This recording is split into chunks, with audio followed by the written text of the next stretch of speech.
So were you looking for the edge? Like, give us a bit more of the context of where you were at in life when that happened. So I'd 2013. I just signed. It's pre-season for the new rugby season. It was like August. I just signed a new 2-year contract, but I was 31, so I was like, I'd played over 300 games, and I'd had it was my 13th season. I was about to start, but I had just signed a new 2-year contract. Obviously expecting to do those 2 years, but I don't know if I'd have done much. I'd been 33 by the end of that. Would I have done much more? Maybe the odds. It'd been a case of like see how the body is doing. So I knew that, like anything, like a rugby career, it's never going to last forever. So you are starting to think about what you're going to do after. But yeah, I'd had a series of concussions that were gradually getting worse. There was this cumulative effect building up that we're well aware of now, but not at the time. So I just kept going back into the same thing that was seemingly taking less to knock me out and less to more severe the symptoms. And the one I had that gave me a small bleed on the brain. I had a seizure on the training field. Was just two of us banging together playing touch. Like it wasn't a big impact at all. My mate said that it was actually quite funny, like seeing two of you trying on the same team trying to catch the same ball, just banged into each other, and about to start laughing. But as I hit the deck, I started having a seizure, having a fit. And the closest guys put me into the recovery position and made sure I didn't swallow my tongue and got the physio out. And the good thing about those scenarios is, well, I certainly didn't. I don't know if it's the case for everybody, but you don't remember what happens. Yeah. So I can't remember any of that. Mm. All I remember is being in hospital and being like a bit sort of like, why am I in hospital? And then when you're confused in hospital and you've had a load of concussions before, you know exactly what's happened. And then you say to the physio, oh, I've been knocked out, haven't they? And the physio goes, fucking yes. And you're like, well, what's up with you? And then you realize, okay, I know why you're pissed off at me because I've asked you that about a million times, haven't you? And he's like, yes, would you just shut up? Because you just literally a short term memory. I'd lost some memory. I lost a couple of weeks of memory that I've never got back. But in the short term, you're just like a goldfish. And Were you married at that time, or say again. that was just after you were married? Yeah, just yeah, Wow, that's must have yeah, been pretty intense for your wife as well, and for yourself. Of like, where does this put me for family and everything? Like, how yeah. was that time? It was well for the first few months. You're trying to get back to playing. Like you're not instantly retiring. And I remember one period where, or speaking afterwards, not really like having said to my wife is always very like, she's not going to like even if I'm like down and dwelling on stuff, she's not going to like let me dwell on anything. And it's looking positively on it. But I remember thinking to myself, thinking like, gosh, like, this is like 6 months later and I'm still spending most of my time in bed and, I can't look at a computer screen and thinking, I can't see how I'm ever going to have a full, like, am I ever going to be able to have a job? Like just like a really boring job, just sit like, how am I going to make any money? Like, obviously my rugby career is over, but what am I going to do? And I never said that out loud to her, but I remember once I'd sort of recovered saying to her, were you ever worried about like sort of the long-term prognosis for us? And she was like, yeah, like you were basically like a zombie and you were just fucked. Like you weren't able to just do sort of your day-to-day functioning. Um, but yeah, it takes time and I've, not for everyone makes the same type of recovery depending on how severe the injury is.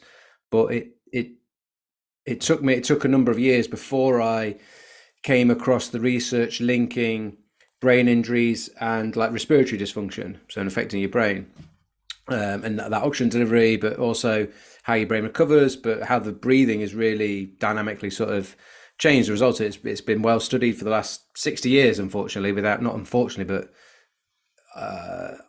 it feels like when there's stuff in there in the literature 60 years old, you feel like, well, how come I wasn't sort of given any of this information. You have to find it yourself. But as is, okay, it's probably the case with many things. And there'll probably be some politics as to why breathing. After COVID, it's less of a mystery, I think, why a lot of the health information, like all of a sudden health, everyone has to stay at home. Everyone has to, okay, all right. What else do you not know about health? What else do we know that we don't know? And Yeah. For me, it was a big wake up, or at least it made it even more obvious of like why the best stuff isn't known. But yeah, so you were there other things before we, like, because we're going to focus mostly on breath today. Yeah. And Cody, who's on here, has actually got a brand that's built around rugby skills as well. So there might be an odd question around rugby and your journey there. For sure, yeah. You want to say something there, Cody? You can say hello. Nah. Hi, David. Man. Thanks for doing this. Is great. I just looked you up. You played for Nottingham, is that right? Yeah, I played Nottingham in the Championship. Yeah, that was my local. I started when I was 6 years old and finished when I was 31. So I was like, went all the way through the age groups and all that sort of stuff. Yeah, great. I'm just coaching at Bury St Edmunds at the moment, in that too. With the younger Ford brother. So obviously you know the Fords. Oh yeah. As in George Ford. I forget his brother's name. Jacob, yeah. I think he played for it. I think he was playing for Leeds when we must have played against him. I'm sure. Yeah, I think that's Joe. So I think he's coaching at Doncaster. Ah, that's right, Joe. Yeah. Oh, Donny was a bit of a rivalry for us. Yeah. Yeah. So I want to jump into the breath side of things. Yeah. But what else jumped out at you when you started to go on this journey of how do I fix my brain so I can live again? Yeah. I think initially sort of more there was the starting point with like some dietary stuff. The first bit that I'd sort of seen, my wife is really big on this. So I think it was her that sort of put this paper in front of me that was like brain injuries and gut dysfunction. So the brain gut axis. And I'd from the day that I had my last brain injury and had that seizure, I must have bitten my tongue because I had like an ulcer on my tongue that literally I didn't get rid of for like 3 years. And I developed some like skin, some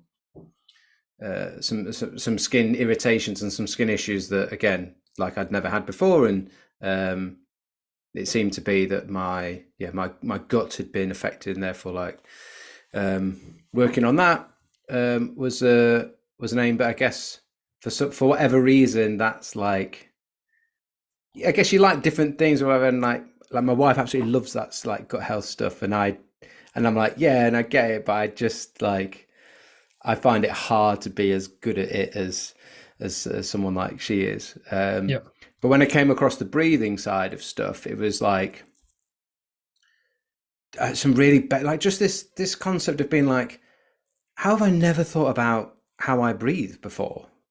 Like when I'm thinking about like how, when you're absolutely blowing out of your arse during like a pre-season, like a lot of the guys I'm working with at the moment, like they're in pre-season, and like you're getting absolutely like annihilated by the fitness coach, and you're given very little tools or ability to manage your actual airflow, as well as manage the nervous system off the back of the stress that you're putting under. And it's sort of multi-dimensional, sort of baffling, like thinking like, how did I not even think about this? But no one was talking about it. So the only thing that we would get is like, put your hands on your head and take some big breaths in, which isn't necessarily like wrong. You're going to be better off taking a larger breath than a smaller breath when you're trying to catch your breath.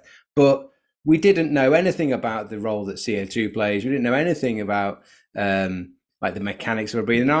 And I'd worked, a friend of mine, and she was my physio at one point, and she'd gone on to work for British Athletics.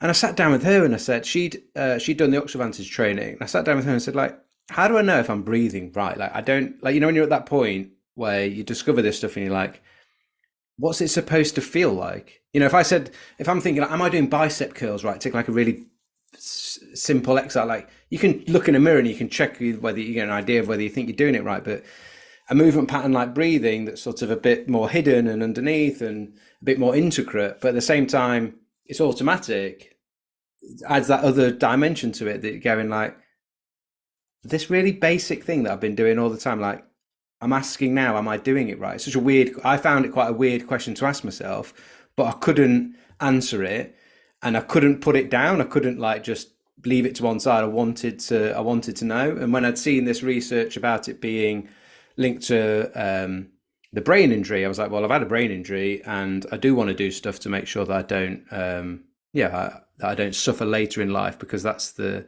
thing with the brain injuries and the multiple concussions. It's like the build up and what that may lead to in terms of your cognitive function, early onset of dementia, and things like that as you get older. So it's like, what can I do now? I'm 41 now. It's like, what can I do now that's going to keep me in good physical and mental health going forward? So yeah, it started there. But interestingly, I found some really profound performance benefits just on my own. I got back to doing some running, and I was doing calisthenics. And in my running, of which I was doing not much, like 5K, I had some massive improvements without even trying. And I was like, whoa, like this is quite astounding. Like, I wish I knew this when I played rugby, like, and it made me explore that and then go back into the sport that I played and loved, and wish I knew about how breathing affects our performance and our recovery. And there was still a few guys that when I was finishing, they were just sort of starting their careers. So we're talking a good sort of 6 or 7 years later, maybe even 8 years later, they're now at the end of their career, but still looking for when you get a bit mature in your rugby career, you are looking at ways to extend it. So they're quite open to some of these conversations around breathing. The younger guys are maybe sometimes not there yet, but it depends. But yeah, and that's how I sort of got into back into the world of rugby. I'd sort of not done an awful lot in the world of rugby for quite some time, so it's been nice to connect back in there as well and give something back. Yeah, so we've got a question here from the YouTube, and I think it's a good place for us to start. Is like, just joined breath training. Is that useful for me as a kickboxer? It sort of leads to the question of, like, if an athlete is thinking about this, they sort of roughly heard something, they've got some idea. What's the first thing that you sort of start with? You've given us already, but practically, like, what should an athlete do? Athletes like being told, hey, do this and you'll get that. Where does it start? It starts with an appreciation, and it starts with like buy-in, and starts with awareness. And so, like, kickboxing, I've sort of worked with a few MMA fighters, like contact sports, like say my main sport is rugby, that's what I play, so that's what I know. But if you think that, and this is a little bit about just understanding awareness and buy-in, kickboxing, intuitively already, and it was interesting, I said I spent too much time making a video this morning. It was a little bit about body language and breathing. It's less necessarily about body language for a fighting sport, but it's big in sports like rugby. But the same principle applies in that as soon as you see your opponent mouth breathing and panting, you're going to go and knock them out. But at the same time, when you start mouth panting, the alarm bells and you're already going off and you're going, I'm fucked. And I'm just like now trying to escape and trying to get back to a point when I can recover my breathing. Intuitively that when you start to see that happening and someone lose control of their respiratory rate, when you lose control of your respiratory rate, you're going to go to mouth breathing because it provides less resistance and allows for that faster rate. You aren't going to recover your breathing until you stop. You're not going to recover your breathing by panting like that at the same intensity that you're working at. And I actually believe it's part of a mechanism that your body's trying to get you to stop. We can have a debate about that potentially as to why. But if you can understand and you can appreciate that, you can take away some very simple things of going like, that's the worst type of breathing. You intuitively know it anyway. And you're just going to try and do all the opposite of those things. So rather than losing control of your respiratory rate, get control of your respiratory rate. How do you get control of your respiratory rate? Well, rather than breathing like shallow and fast, you're going to try and breathe a bit deeper, and you're going to try and breathe a slightly larger but slightly slower breath. And a big key about getting recovery and control of your respiratory rate is get control of your exhale. And we can talk about the intricacies of like whether you do that through your nose or through your mouth, but if I tell you to get control of your exhale, even when you're mouth breathing, you intuitively, rather than have the mouth open and it'd be very fast. If you're thinking, right, get control of my exhale, when you breathe out through your mouth, you will still go, You'll make your mouth a bit smaller naturally, and you'll try and make it a little bit slower. So you're doing the opposite of the things that you know intuitively are signs of poor breathing, and signs of, in a fighting sport, signs of like one of us is going to get knocked out soon, and it's the one that's panting the most. Does that make sense? Yeah, the comment back there is he's struggling with his breathing, and yeah, can't think properly in panic mode. What does it do to the thought patterns, to the brain, to the nervous system when you're at that sort of maximal breathing without much efficiency?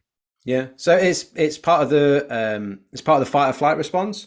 You have the olfactory nerve that gets, I guess, stimulated when you're nasal breathing, that doesn't when you're mouth breathing. So they've seen, you know, they put a brain in MRI, a person's head in an MRI scanner, and scan that and see them nasal breathing, see the mouth breathing, and seeing the different activations of the brain, and things that are impaired when we're mouth breathing and out of control of our respiratory rate in more of a state of like sympathetic dominance, so more in fight or flight. Like, yeah, we can't process information, we can't think as clearly, because they're not the things that are important for the brain when you're in that physiological state of being upregulated.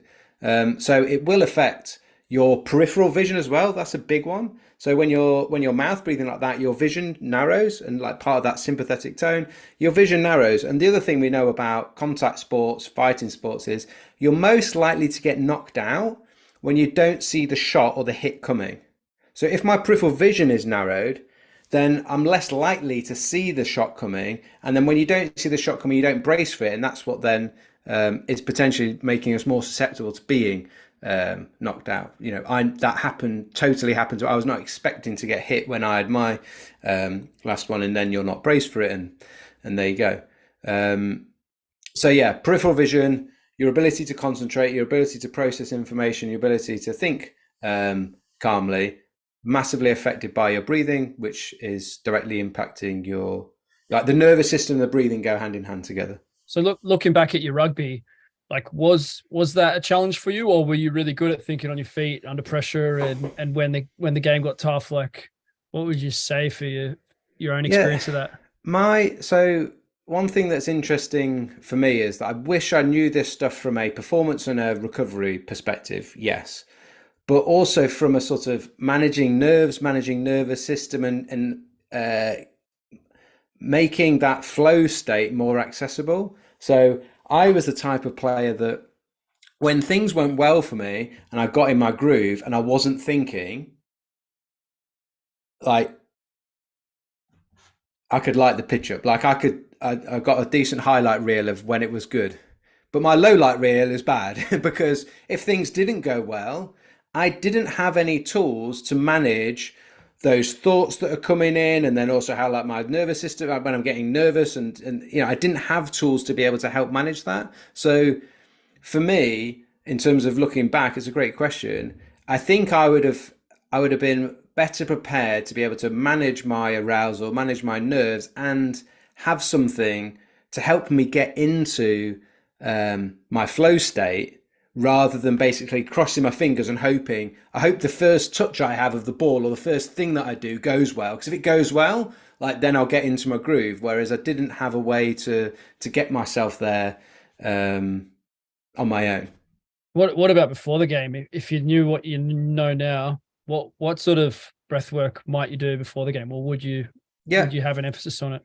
Yeah, so we've got, like, breathing can downregulate us, can upregulate us, can elicit some important or interesting benefits in terms of breath holding, for example, for spleen contractions, which can release some red blood cells for a certain amount of time, that you've seen if anyone's come across the from the Oxyvantage, where you can, like, increase your red blood cell count in a short space of time with some breath holding, which would be very useful in a contrast sport of, like, there's aerobic and anaerobic work that we've got to do. But I think so that would be one thing. But the main thing for me would be being able to use my breathing to either just manage that arousal curve. Like, when do I need to get more up for something? When do I need to bring myself back down? So if you wanted to get yourself up a bit more, if you feel like playing against a shitty opposition, you're not really ready for the day. You kind of feel like you're under aroused. What might you do? Some strong breath holds. Strong breath holds with movement in the warm up. Like holding the breath is a stress on the system. It's an upregulator. You're then going to get some performance improvements as well. You'll build up a load of CO2 that you're going to want to get rid of before you actually go out and perform, so you can just dump that off. But definitely that like, so I use it now for like if I'm doing a presentation or talk to like a big group of people for whatever reason, and I'm like, need to, like, yes, I'm potentially a bit nervous, but I feel like I need to get my energy up, then I will do some walking breath holds, like up and down the back of the room for 30 paces, 40 paces, whatever we can go into based detail on your level. Based on your level, but then at the same time, some very simple calming, like slowing and diaphragmatic breathing to calm the nervous system down, to get in that nice clear space, and just being able to manage that is really important. So the opposite situation, you're about to make your debut, you're about to play for your country for the first time. Everyone's there, your whole family's flown in from all over the place to see the game, and you feel like your bowel and everything's on edge. What do you do?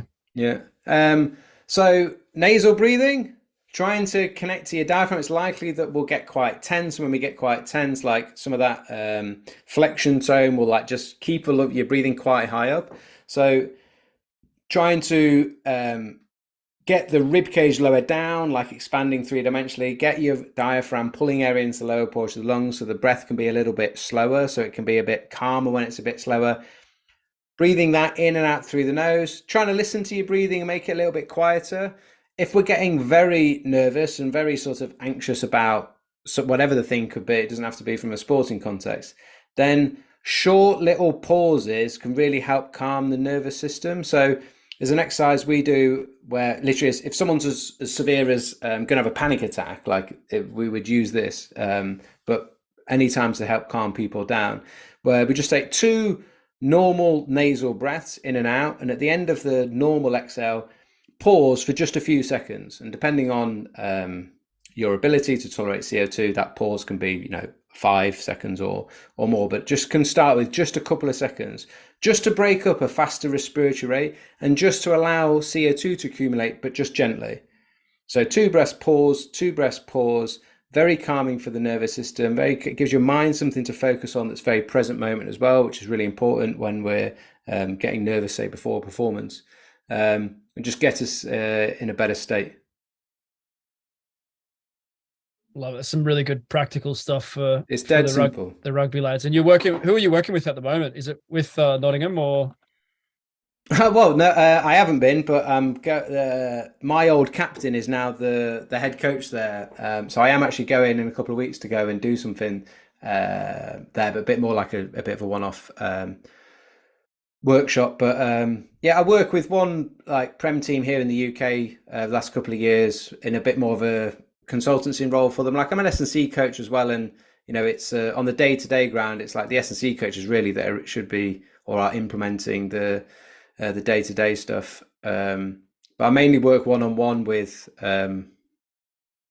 guys. So there's a number of guys that are in World Cup camps at the moment, and we're just doing stuff online to help them get prepared for that. And then when we can, we go down. Like I said, I like doing stuff with people in person, but it's probably not. Some of it's rather than name dropping. Some of it's, let's just say, some like professional and international players, rather than, I don't know if they would all want me to name who they are.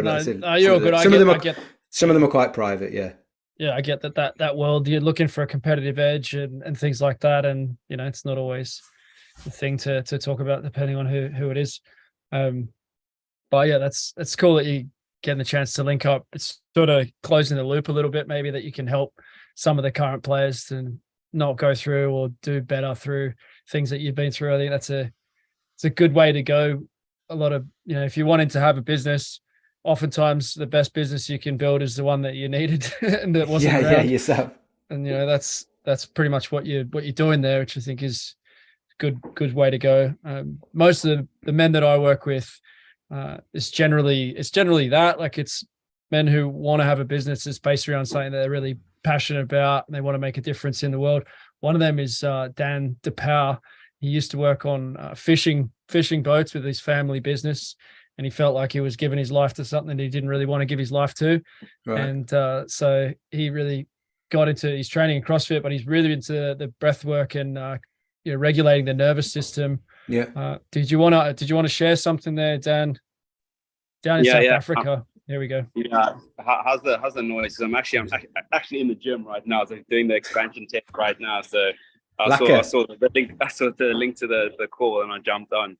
I loved what Jacko shared there with, like, these tools, seeing them as these tools to, like, navigate the nervous system, and breathwork being a really good one to begin to recognize and, like, lower down that upregulated state. And I wanted to share, like, with these tools, one of the ones that I use or what I teach is therapeutic tremoring. And that tension, like you mentioned, like that tension, most people don't really realize this unconscious tension that they hold, this flexion muscles, and how that their posture starts getting all, like, leaning forward, their breath then gets, stuck in that upper chest, and, that nervousness that they can feel. I just love the way that how you shared that the practical aspects of nervous system regulation can go so overlooked, because it's like this very internal thing, this internal states. We're generally always training external and looking for external strength and things, but that internal muscle, I think, is something it's becoming more recognized. You hear more and more people talking about it. So I just wanted to share, like, love what you shared so far with the breathwork stuff. It being a very easy entry, because with the autonomic nervous system, the breath and is one of those things that we can control. It's automatic, and it's also we can manually control it, so it's very easy. The therapeutic tremoring one is something interesting to get some of the players to go through and experience it and get that feedback is something I'm building, and with Keegan's help in the network, it's been super cool to do that. So thanks for sharing that. Do you have any experience with like therapeutic tremoring, or that shaking that a person can get that excitement? Generally we look at this tremoring, this shaking, as something to avoid and stop. In my experience through the world of TRE and this neurogenic tremors, it's something to embrace and learn to control in a way where you can actually shake out this tension and down regulate the nervous system on a lot deeper level. Have you had experience around that? No, I have not with the tremoring, but picking up on some, like, important point that you make there, that the breath can be a tool. It can be, I know Brian McKenzie has called it, like, the remote controls the nervous system, which is a great sort of notion for it. It is a tool and can be a tool, but at the same time, as you mentioned, it's got that, like, we can consciously do something with it, but as it's part of that autonomic nervous system, it's got the subconscious, or it's got the automatic state to it. And what we ultimately want to do is we want to teach people how to use the breath as a tool, but we also want to change their physiology. We want to change the habits of the biomechanics of their breathing, and the underlying mechanism behind all of the breathing is the chemosensitivity that the receptors in the brainstem have that modulate our day-to-day breathing. If we improve the quality and the efficiency of our breathing through a biomechanical perspective, that will lead into better mechanics when we start to teach ourselves those things. But that's going to change, like, our baseline. And when we change our baseline and the breathing becomes more efficient, the nervous system can be calmer. But then we've got a baseline that gives us more capacity to deal with other stresses.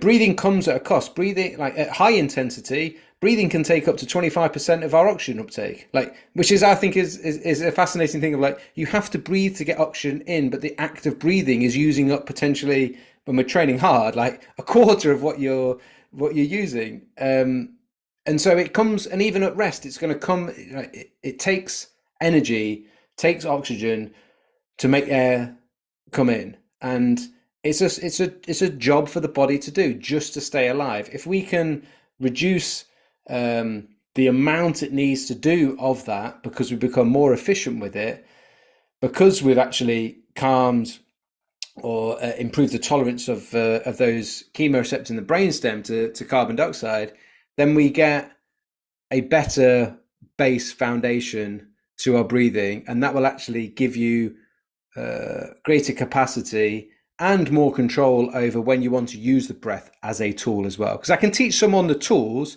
and we might talk about like controlling your exhalation, but if someone's super sensitive to CO2, they're going to find it hard to control their exhalation, and they're going to go, oh, this doesn't work. And it's like, okay, well, I need to understand that, and I need to be able to assess your breathing and understand where you're at to then give you the right tools for where you're currently at, and then they should progress as you progress. And ultimately, I'm going to use the tools to affect your baseline and improve your baseline.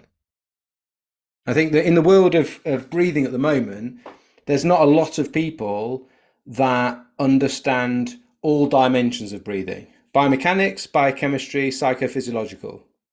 There's not many people that understand all of those, because people will say things like, or do box breathing if you're feeling X, Y, or Z. And I go, okay, you're going to do a 4x4x4x4 box.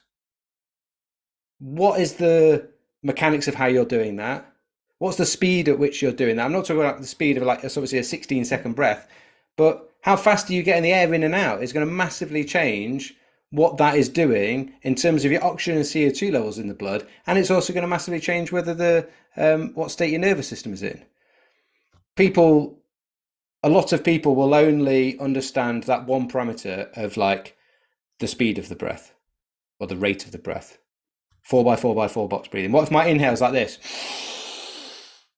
That's a 4-second inhale, but if my 4-second inhale could also be like this. And you're like, did his camera freeze? No, I was breathing in, but it was so gentle that you couldn't see it or notice it or anything. Two completely different inhalations, both could be the start of a 4x4 box. Both going to completely have a different experience for my nervous system and my blood gases.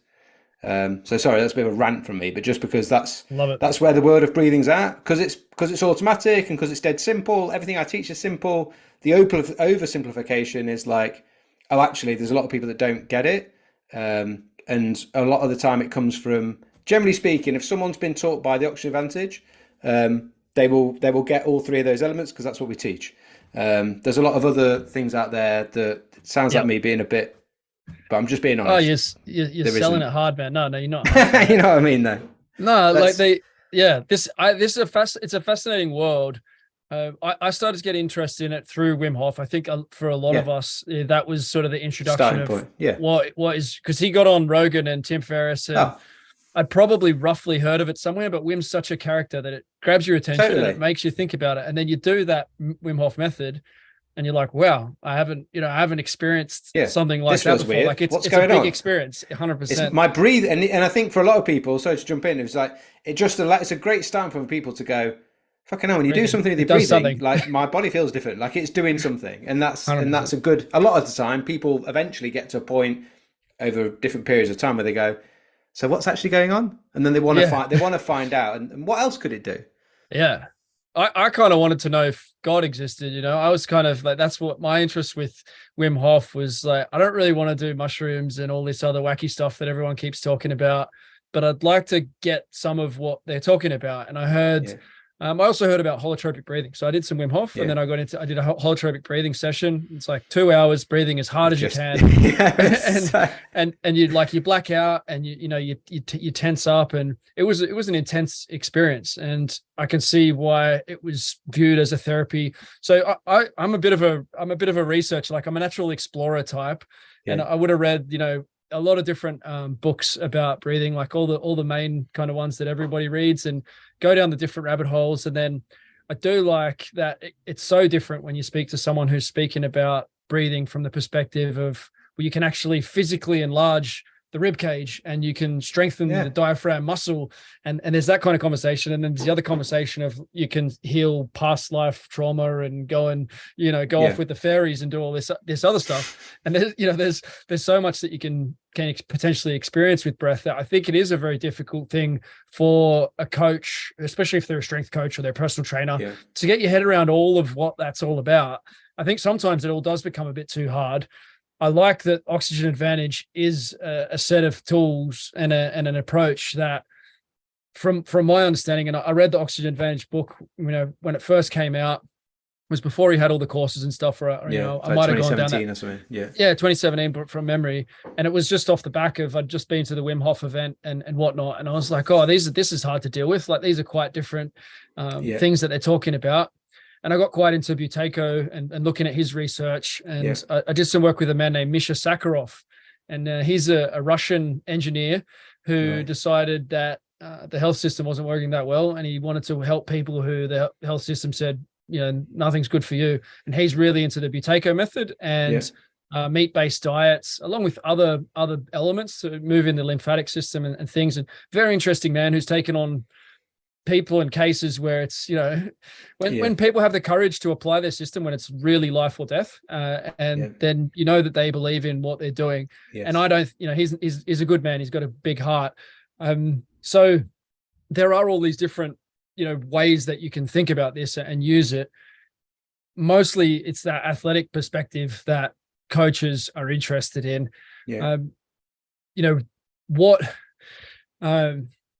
I guess the question is, like, with the chemical side of things and the mechanical side of things, what's the most important component of that's going to make all the difference? Like, is it to be able to physically strengthen and enlarge, and if all I care about is I just want to be a better athlete, or is it the ability to hold and to do those the pause training work?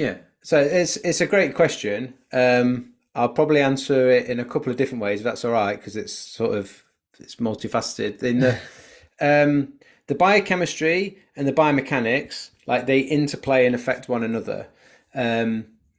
The thing that's great about breathing is you're always doing it. So if you're working with an athlete, no matter what they're doing, they're breathing, and we all know that. And in terms of movement, like functional movement, the position of their rib cage, like, I like to think of the rib cage being like the epicenter of you. It connects round into your spine, your shoulder blades sit on it, so the tissues like your diaphragm attaches to hip flexors. Your position of your rib cage is going to influence, like, your spine up the chain, your spine and pelvis and everything lower down. Your rib cage position is also going to affect your shoulder blades. So it's going to affect your scapula. It's going to affect your movement around everything. And you can, the position of our rib cage is going to affect how well that you can expand it. It's going to affect where you expand it. And as you mentioned before, you can actually increase, like anything, like any movement, I can increase the range of motion or the space that I can create with my rib cage. And that rib cage is providing the space that your lungs are going to expand into. So I can work on my alignment of the rib cage and my expansion of the rib cage and my diaphragmatic breathing that's linked into that. The rib cage and the diaphragm are going to work hand in hand and go in synchronization together. I can work on that in any situation. I'm going to potentially, then it goes to, like, okay, where's my starting point? And that's going to depend on an assessment of the athlete. And the most important thing that we're going to assess is their CO2 tolerance. So that would be like the BOLT score if you've read the Oxygen Advantage.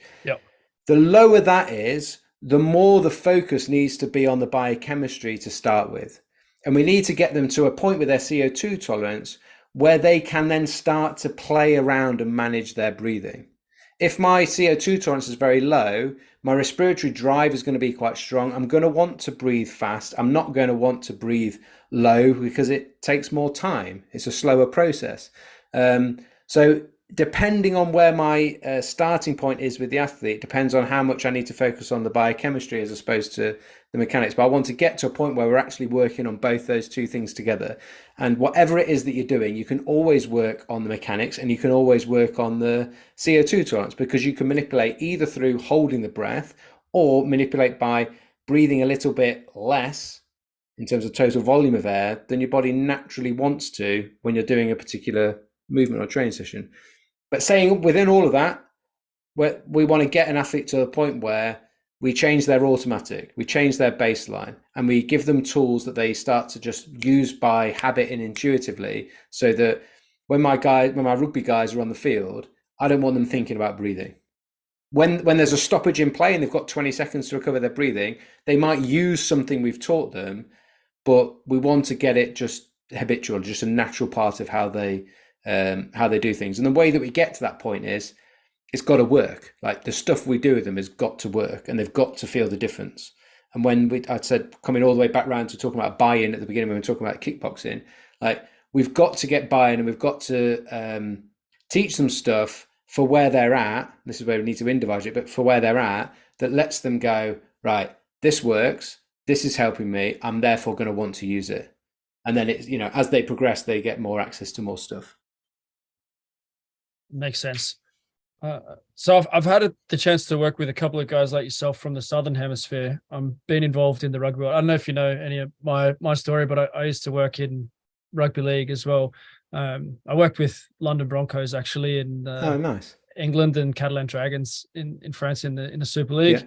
My brother's actually at Leeds there now at the moment. Cody's going to go and visit him sometime in the next little bit. He's the head coach of the Leeds Rhinos. Cool. I was a strength coach for those teams that I worked with, assistant at the London when I was like 22. And I worked with the Sydney Roosters and Sonny Bill, and I've been in that kind of scene. I worked with the Roosters in 2018 and 19 as a consultant. Who was playing at Broncos? Because there's a number of the coaches at Sale Sharks are like from rugby league. There's a few of them from Leeds and Broncos. John Kirkpatrick, did you know? He I think he's on the staff at Sale. He was at London actually when I was there. He's a really good man. He was how long ago were you there? That was 2005, 2006. That might be. I don't know. That might be a bit early then. I think it's Jamie Langley. I'm 40 as well. I don't know him, but I know. Yeah, I know who you're talking about. Maybe he was a bit later. Yeah, but Small world. Yeah.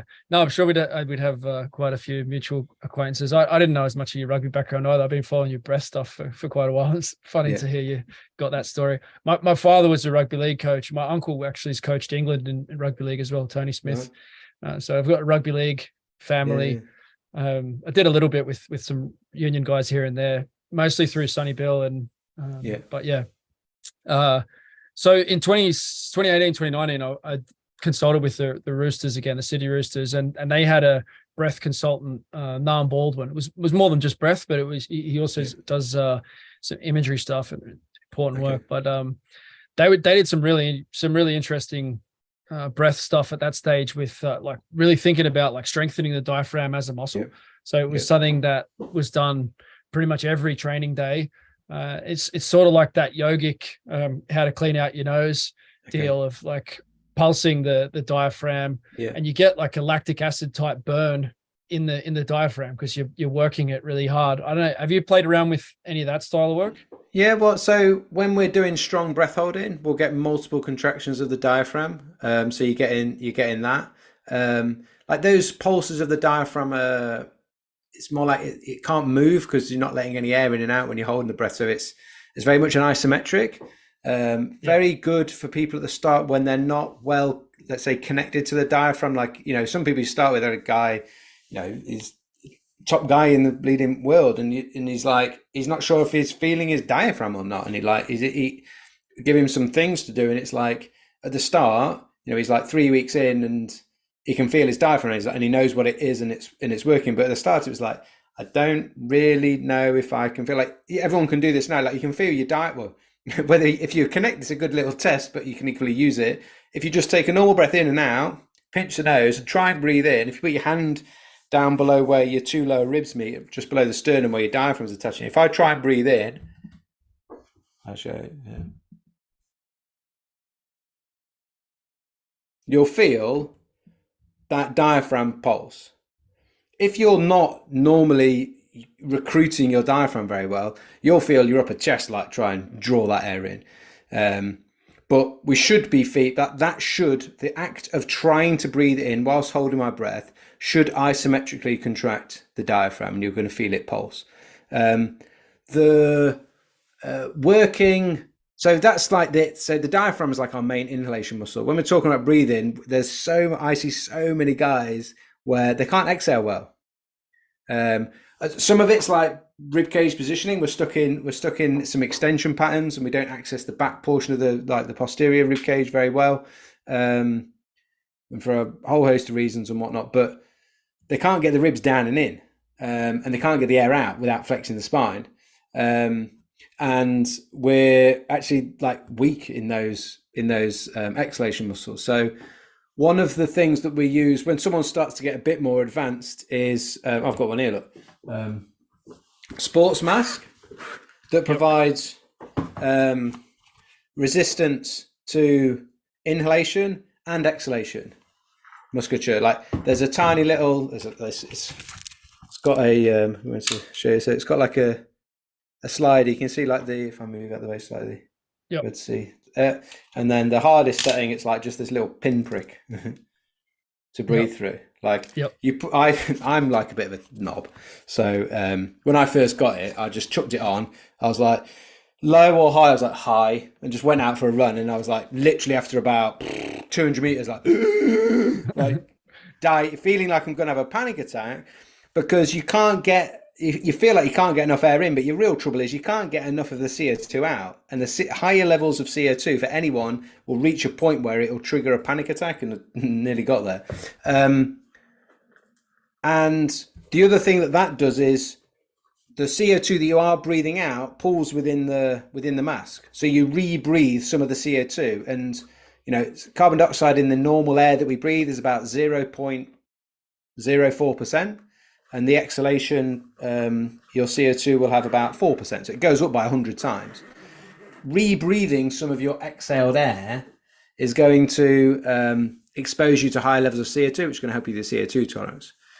So that's the sports mask gives us two things. It's going to help you work on your CO2 tolerance, but it's going to help the inhalation, respiratory muscle strength, and the exhalation through range rather than isometrically.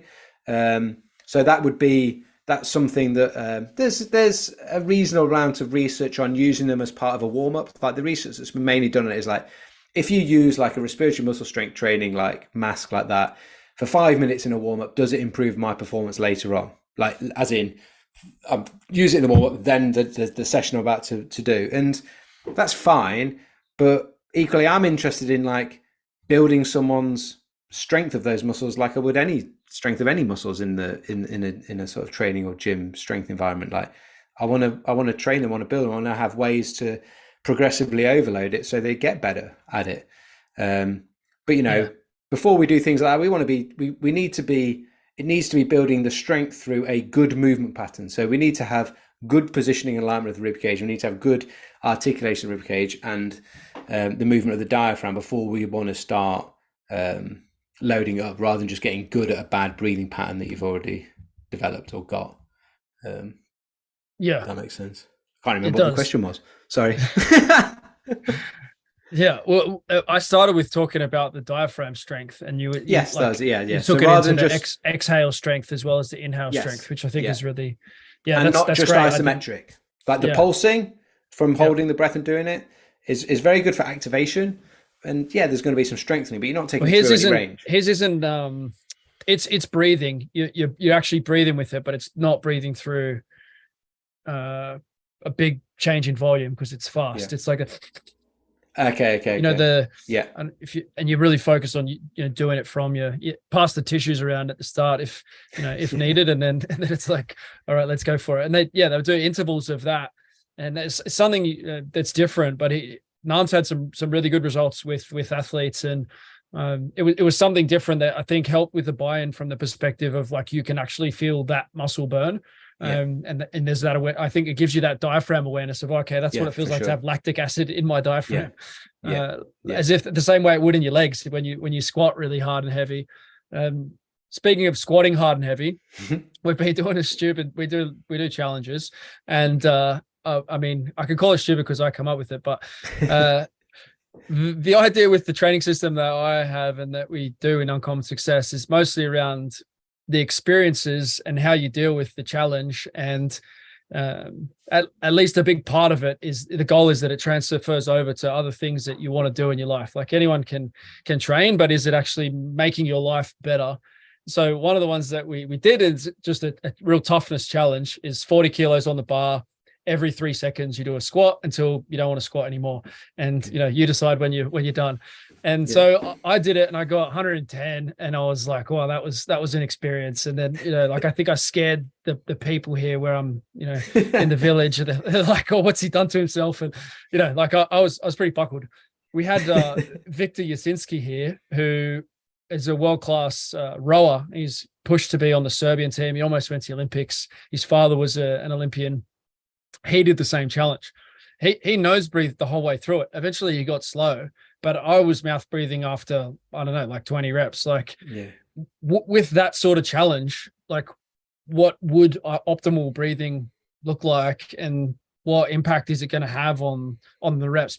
My feeling is that I would have tapped out earlier. Like I wouldn't have been able to get the job done through my nose. Yeah.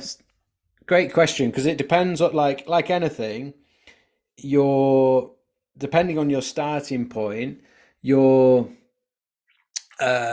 switching to something that might be deemed to be better. And this is where like we've got a bit lost with science and research at times, where we like go, oh, we've compared this thing and it says it's better, and you're like, yeah, but what have you compared it to? And it's and the individual, like, it gets a bit, we've got a bit lost, I think, with some of the stuff that then gets spouted out. And then if someone's got a paper to back something up, it means that it's like we take that as a gold standard without looking at the whole context of what's going on. Anyway, so in theory, your nasal breathing is going to help you more diaphragmatically breathe, which will help you like a bit of intradural pressure. It will help you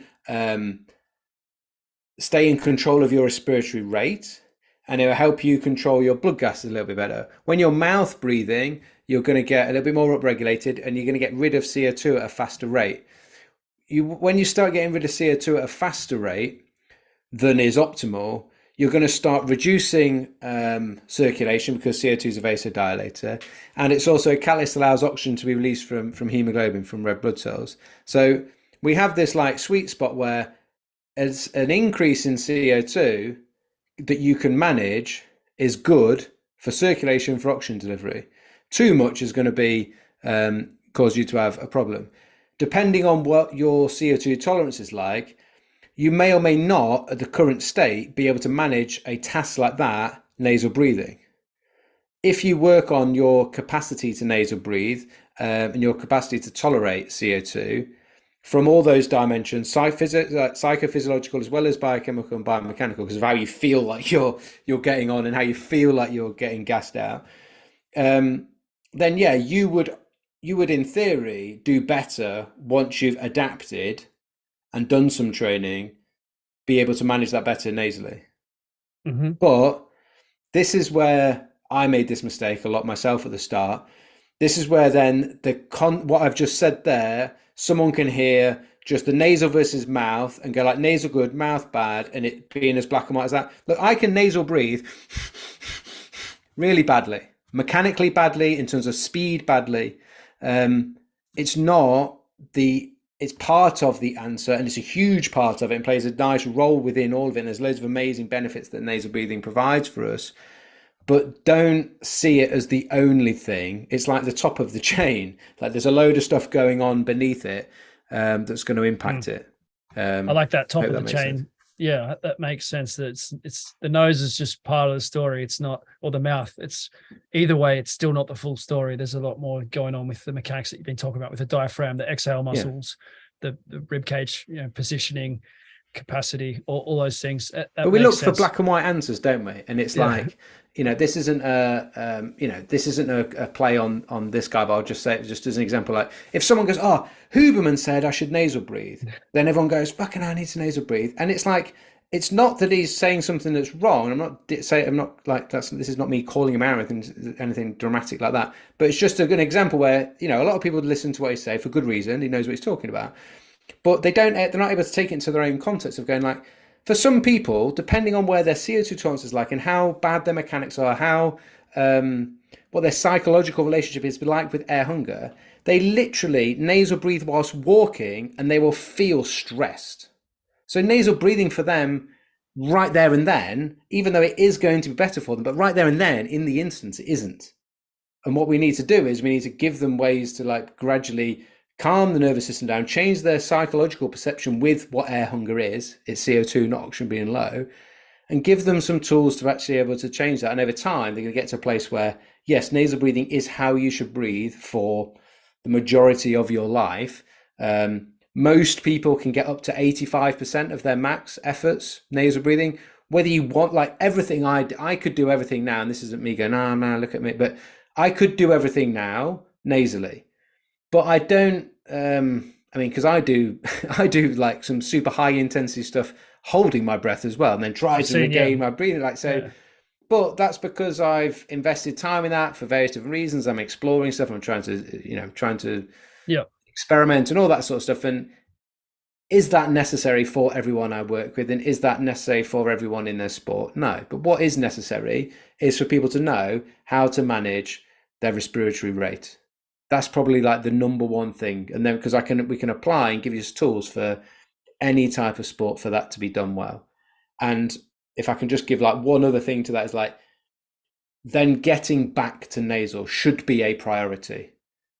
In the context of that, like after when training is finished, we want to try and get back to nasal. Yes. And we want to try and control and bring the nervous system down. And there might be pockets of time, depending on what your sport is like, where you have intervals of recovery in between reps, sets, or bouts of work, or just the sport itself, where you can get back to nasal or closer to nasal, but just be able to apply some of these like recovery breathing protocols, as I call them, where you're trying to get back control of your respiratory rate, get back control of those blood gases, and just understanding simply how to do that effectively. And part of training is exposing yourself to the challenge of that and getting better at that. Would you expect for yourself that you'd be able to get the same score or better holding breathing, or would you? Well, I've got like, it's weird now. If you make me mouth breathe, I don't like it. It literally, I don't like it. It feels horrible. So if you had to, row your best 500 meters and everything was on the line, or 1K, 2K, like, or the test that I've given, like, is there a point where you would, or it just wouldn't help you? Possibly.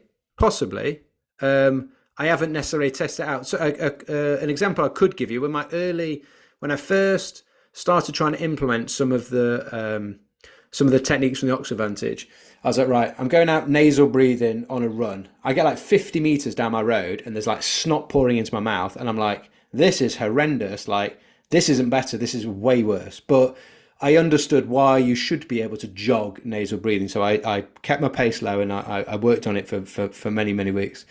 But as I said before, like, I'm a bit of a knob. So like with the sports mask, I just put on the hardest setting. And I used to do a park run. But they have park run around the world. It's like a 5K on a Saturday morning.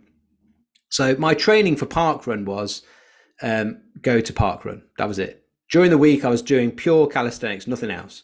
I wasn't doing any running training. Over the course of like 6 weeks of just trying to nasal breathe when I'm doing stuff and whatnot, I go to a new park run, a course I've never done before.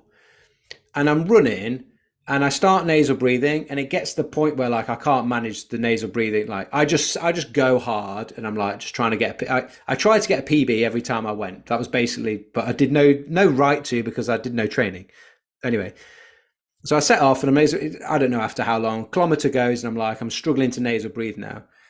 Some very simple principles that's useful for everyone that I understood was that in terms of efficiency of oxygen delivery, not wasting as much air in dead space that you have in every single breath that we take, is the concept of like breathing like low down with your diaphragm, like drawing air into the lower portion of the lungs. That's where the most amount of alveoli is, or density of alveoli, and the most amount of blood sits because of gravity.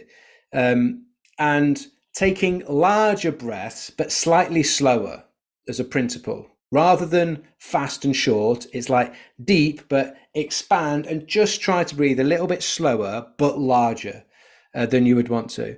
at that point, I had to go to mouth breathing, and it was like nasal in, then mouth out to start with, just on that sort of like progression. And then I was like mouth in, mouth out. But rather than panting, short and fast, I was like trying to just try and breathe a bit more diaphragmatically, a bit larger and a bit slower than I would have naturally. And across the finish line, well, I came around the course, you know, you've never done a course before, so I didn't know where the end was. And across the finish line, I'm like, I didn't feel like I'd done very well. I didn't feel like I'd necessarily pushed myself. And I was a bit like, I could have gone probably a bit faster than that. And I definitely didn't feel fast. So I didn't even look at my watch for a few minutes because I didn't think I'd got anywhere near a PB. And I'd taken my PB was like 20 minutes 15 before that, which is all right. It's not world record pace, maybe it's not bad. And I've been trying to get under 20 minutes for absolutely ages. Anyway, that day I knocked nearly a minute off. I dropped to 19 minutes, 20 seconds. And I didn't even feel, and I was a bit pissed off because I was like, well, if I knew where I was going and how I was, I reckon I could have snuck under 19 minutes, which would have been, but to knock a minute off by just applying some principles, not having really done the training, that's what really opened me up to going like, okay, this isn't just about brain health. This is about like performance for people. And that's what really got me. That was my like buy-in. That was my, in terms of performance side, that was my buy-in. That was like, okay, how you breathe influences your performance big time. Speaking of being a bit of a knob when you jump into things, like that's my style as well. Like if it's interesting, then you may as well, you know, experience it at 1,000% and see what it does. My mate's got a saying of, he says, if something's worth doing, it's worth overdoing, which is a joke because obviously, but yeah, similar mantra. Well, it's actually with coaches, like if you're going to lead other people in something, like I want to be with the coach who overdoes it. You know, like the fact that you're doing those breath holding workouts where it's like, yeah, he's kind of trying to kill himself out there. Like he's definitely pushing. Like I see you doing that stuff and I'm like, yeah, you're living it. Like, you know what it's about. And so I think most coaches, you know, should push to the point of exhaustion, maybe get a few niggling injuries, because otherwise what are you going to do? If you're really conservative and safe, then how do you know how to push the limit for your athlete and keep them safe? Or if they feel like they're overdone, how do you even know? So I think there's a positive side to it. At least that's what I tell myself. Yeah. When I get into this stuff, and I've a number of times I've really gone deep on understanding breath and applying it. And when I get excited about the Buteyko stuff, like when I was doing things with Misha Sakharov, and when I first read Oxygen Advantage, I get all excited about, okay, I'm going to tolerate all the carbon dioxide, you know, that's it. I'm done with breathing. Like, you know, I'm just going to hold my breath forever. And the thing that happens, like what I've done it a couple of times. Well, I did it once really badly where I got like a kind of anxiety that came on, and it took me like 2-3 days to shake it. And I was like, wow, that was scary. Like I'd never really understood when people talk about anxiety and I felt like, man, like I can't get rid of this thing. I don't know, you know, I was just playing around with tolerating more carbon dioxide. And I've read the books and I knew that if you give someone a high dose of carbon dioxide, if you put them on a respirator, like they go into a panic attack. Like it's a literal black and white. Everyone experiences it, and it's not nice. No. What advice do you have to make sure people don't do that? Or what should they do if they are knuckleheads like me? Because there's probably a percentage of the audience who, you know, are in that category. I would say for most people, it isn't something that you have to like. You have to be quite unique to push yourself to that limit of discomfort. I say I've had it with the sports mask where it forces it on you. Doing it without the sports mask is pretty. Well, I was doing a lot of breath holds, like breath hold walking, breath hold training, and then just not breathing much the rest of the time, holding my breath every time I thought about it. Like, I think it's that like. Take some like analogies that we know as strength coaches of people who often do some sort of like gym work. Like doing heavy squats is great, but you don't do them all day every day. You do your sets and then you get that bar off your back and you let the system like recover. It's like don't treat breathing any different. I mean, this is probably don't take everything I say as too strongly, but. So take it within context, but like don't treat breathing any different to any other movement pattern. but at the same time, there is something different about it because it's automatic. But we can talk about like a squat pattern. You could argue is automatic. People just do it badly because they've got all jacked up for whatever reasons. There are similarities with breathing, but I treat breathing and train breathing very much like as from an S&C perspective, because that's my background, and treat it like a movement pattern. Understand what it needs. It needs endurance more so than strength. CO2 sensitivity and tolerance is very simple. Like, it's the volume of air that affects it. Okay. If you hold your breath, the volume of air is 0. There's nothing coming in, nothing coming out because you're holding your breath. When you're doing any other type of breathing, there's 2 parameters at play. There's the speed of your breath and the size of your breath. So the respiratory rate and tidal volume. Those 2 things make up the volume of air, or we call it minute ventilation, the amount of air you're breathing in a minute. You have to just reduce that. So when, as I say, when you hold the breath, your minute ventilation is 0 because you're not breathing. If you breathe slower, your brain automatically wants you to breathe bigger breaths to keep you at the same level that you were previously at. So all you have to do is breathe a little bit slower and a little bit less, and then you're going to influence your minute ventilation. But at the same time, that concept of like, it doesn't mean you have to do that all day, every day. And the simple fact of progressive overload that you would apply for any other type of thing that you're going to train. Same thing. Build up gradually.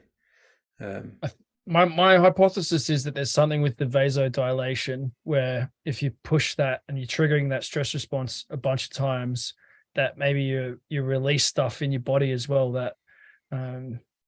that's sort of built up if you've been breathing the other way and you've sort of had a lot of constriction, and then all of a sudden you've got more vasodilation going on systematically, that it can maybe change some other stuff as well.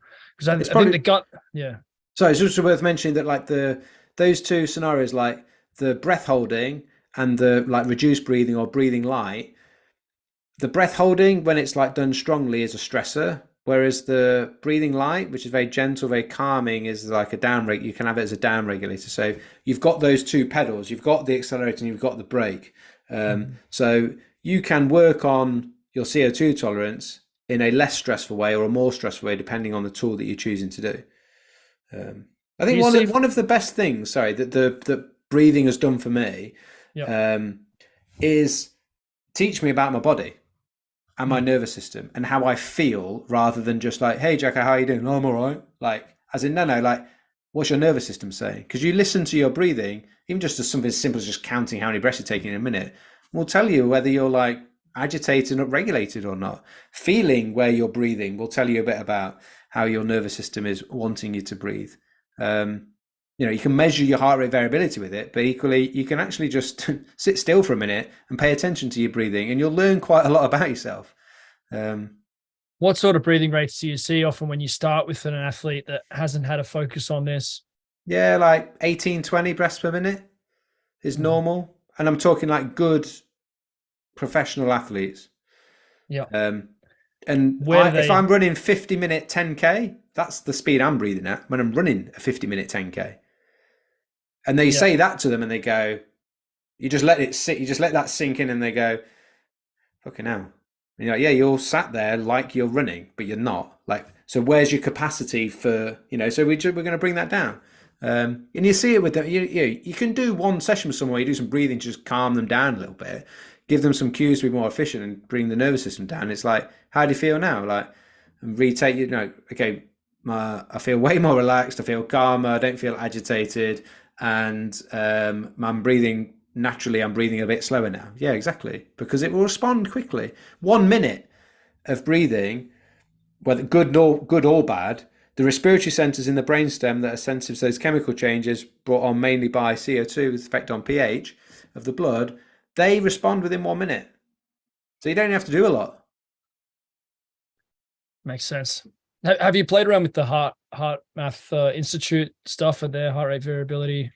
So my wife has used Heart Math. I'm using, just because the device is easier. Have you come across Dr. Jay Wells, Hanu Health? He's done some work with Patrick Oxyvantage, but he uses a Polar 10 heart rate monitor.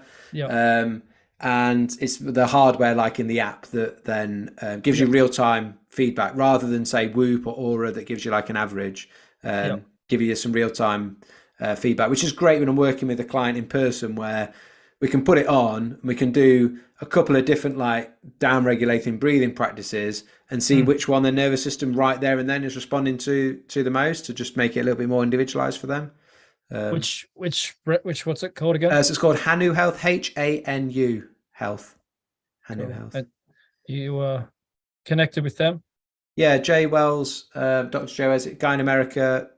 Like I guess he's now devoted fully to HRV. That's his thing. Good, yeah, really good guy. Worth busy, so difficult to get a conversation with him. But if reach out to him and I'm sure we'll hook you up. Appreciate that. Yeah. So with that immediate feedback, you can get that next level of buy-in. Yes. Have you played around with the lung volume stuff and measuring? One of the guys I've worked with, Scott Hagness, he's worked with some of the top CrossFit athletes, and the guy who won the last one, I'm not sure of the name, but he sort of connected with him and his coach, and they've played around with some stuff with really measuring the volume that they're able to hold, and they do inhale holds without closing off the epiglottis, so using like a muscular maximal expansion, which is kind of seems a little bit counterintuitive or different to when you're thinking about breathing as little as possible, like compared to Buteyko, which Buteyko and Oxygen Advantage are not exactly the same, and then you're going in more of that athletic direction. Yeah, but there's a lot of Buteyko within OA. Yeah. But what's have you played around with any of that style of stuff? So I do.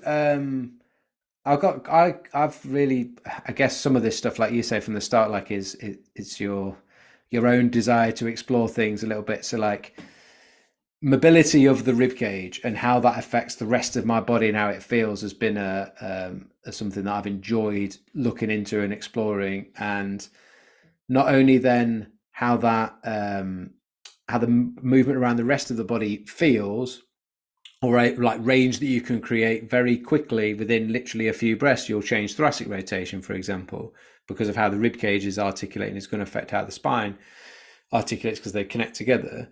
That you can actually get a greater expansion, better, more fuller expansion of the rib cage. That a lot of athletes will need, and sort of it's the more obvious buy-in to them of like, if the first thing you're going to do to them is make them hold their breath and do some squats, say, and then they're absolutely fucked afterwards, and you're like, that's what you need, and they're like, this feels fucking horrendous. Like it's a difficult starting point. Whereas a lot of the time people feel like, I need to take a bigger breath in, and they may or may not, but there'll be times when taking a larger volume of air in is beneficial for sure. And giving them a few breathing mobilizations to get those ribs moving a bit more, so they can actually feel that, and they feel the freedom through their T-spine, but then also they feel those ribs moving more. I haven't been collecting data on what those changes in volume are, more subjectively going like, how does that feel? And they're like, well, yeah, like I can move easier, and we can measure that, I guess, more so in terms of range of motion. But in terms of volume of air being created, at the moment, it's more like I can feel I'm taking a larger breath in, as opposed to I haven't got volumes of air to. But that's something I should do for sure, because I feel like that's 100% happening. There's a device that he's using that's sort of relatively new on the scene. I think he's using it while training as well. So he's got a test that he runs, and then he's seeing the volumes, so you can see what's going on exactly with, or more detailed with the breath at the same time as watching the performance output. So I'll connect you up if that'd be cool. He's a really, really good man. He did a lot of BMX as a young man, and he's got these old school videos on his BMX from the VCR, and then he just continued the journey into becoming a massive guru on the breath side of things and helping CrossFitters. So he's a good man. Part of me is like, I get it why people want to see like data and stuff and it proves stuff, and I'm like, I've got an engineering background, I've got a master's in engineering, like I've got a scientific background, but at the same time there's part of me that's just like, fucking do it, feel that it's better, and then just trust yourself that it's better, because you can feel that it's better. Like, yeah, you know, but yeah, that's a sort of different side to me, I guess. Yeah, and 100%. There's that element of like, you don't need the numbers for everything, and that's a little bit of the beef with the Huberman, tsunami of like everything that he's saying, which is a lot of things that people have been saying for a long time and getting criticized for over the last couple of decades. Right, yeah. Huberman now says it's science, and now it's yeah.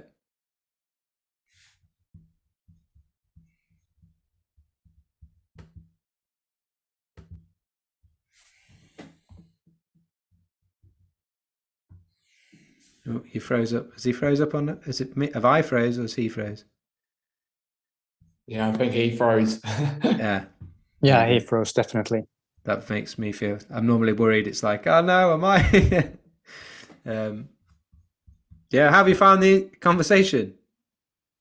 Oh, that means he's gone. Oh no, he's back in. No, it's been really good.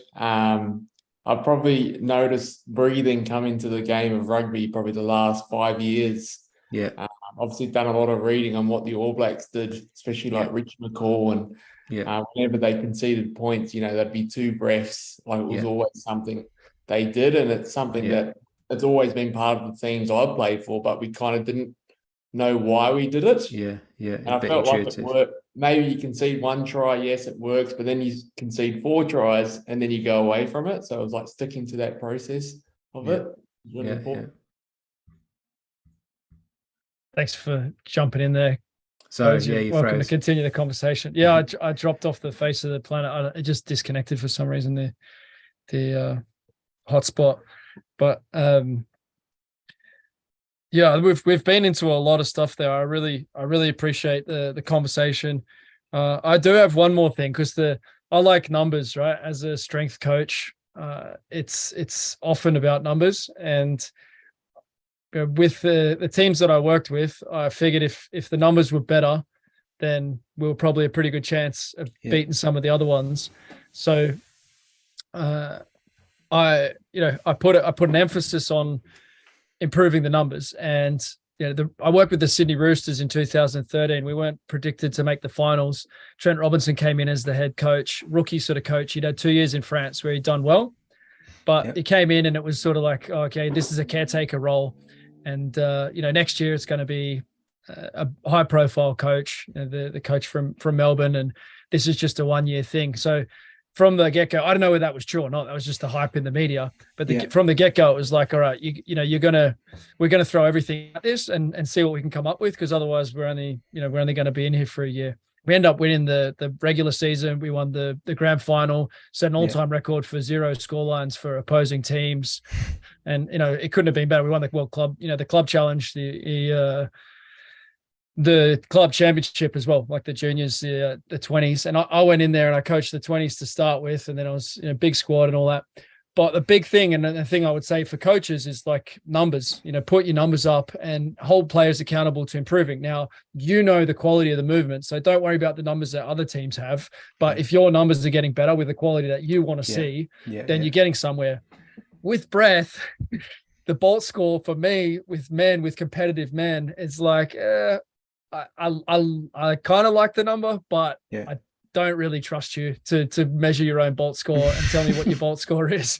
Talk a bit about your experience with that, and then I want to give you like what I've sort of been doing in place of that. But yeah, like, it's difficult to get it to be non-competitive, right? To be able to have an honest number, because it matters a lot how much you breathe in before, how much you breath before. We're bigger. Like, how do you get a good number?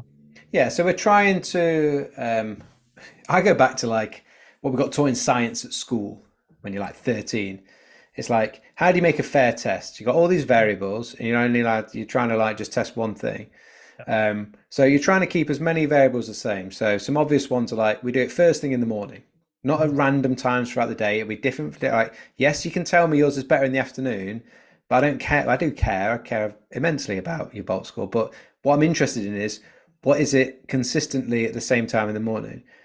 Some of the discrepancies with the bolt score come in that not everyone's first desire to breathe in is the same or feels the same. Yeah. So some people, it's like they almost like think it. They can, it's in their head somewhere, or it's in the mouth and the cheeks, or it's from the throat, or it's the chest, or it's the diaphragm. And what allows it to be consistent, a bit like you said about don't worry about other people and comparing to other teams and whatnot, is like, if I do it with someone, I spend a bit of time boring the living daylights out of them, but to try and get them to understand is like, we want to see your auto, like your willpower. Show me that when we do some strong breath holds, and don't worry, I'll give you plenty of time to show me how amazing you are at holding your breath. And actually, I'm going to bury you when we do those if you want to get competitive. Anyway, but with the Bolt score, it is like, what is the auto? That's what we're interested in. So you're not trying to do anything. And I actually, rather than call it a breath hold, I'll describe it as pausing. So you're going to take a normal breath in, normal breath out, and pause. And you're just waiting for that first definite desire to breathe in. Now, whatever that feels like to them is probably going to stay as their first definite desire to breathe in. So they get to then use that as their same thing each time. The easiest thing to notice is when they let go and they breathe in, you can tell immediately whether someone's breathing is normal or relatively normal, like I've paused. Like it's going to look a little bit like, or feel a little bit different than when I'm not having that pause. Because my Bolt score might be 30 seconds. I'm stopping for 30 seconds. But I shouldn't be either like you see it in their face, or you ask them a question. One I do is like, ask them, how was that? Straight away. How was that? And if they can answer and they can talk in a controlled manner, that means, because talking is a controlled exhalation, that means you haven't used any willpower, you're in control of your breathing still. But if they let go and they're a bit like, and I say, how was that?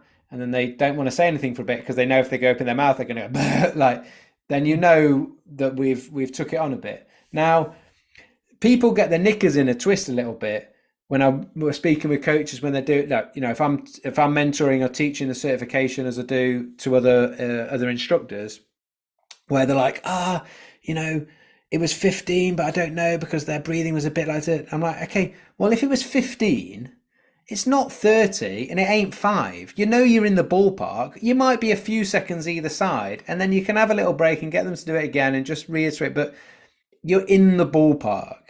And I think it's very clear when you're not in the ballpark, because someone's like, you know, you can see when someone's held their breath or not. So you hear Patrick McKeown, who developed the whole of the oxygen advantage, you hear him talk about it like it's not like squeaky clean, like with no issues in terms of a test, but it's the simplest and most effective test that is there for us to use. That takes just one simple parameter. Say again? It's not going to be in the Olympics though, because of the those challenges around it. There's no ball. Yeah.